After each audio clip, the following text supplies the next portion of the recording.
I'm gonna show you how to add your YouTube videos to your Facebook. First, you click on the video you want to add. And I'm doing this in studio view. Go to the left and click on it. And then just go ahead and pause it.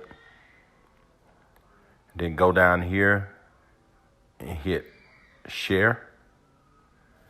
And once you hit share, click on the Facebook icon.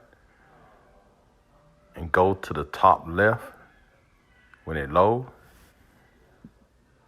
And right up here to the top, you just click what you want. And instead of my personal one, I'm gonna add it to share on a page you manage. And I manage like 3 pages.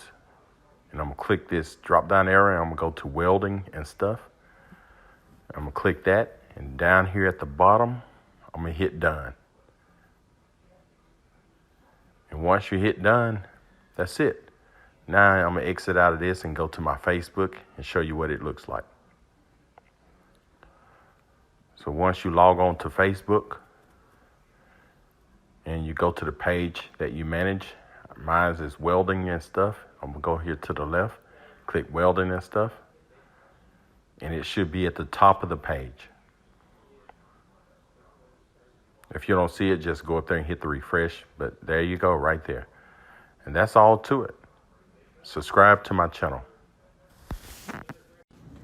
Don't forget to subscribe, like, turn on your notifications, and share this video. Also leave comments. Thanks for watching welding and stuff.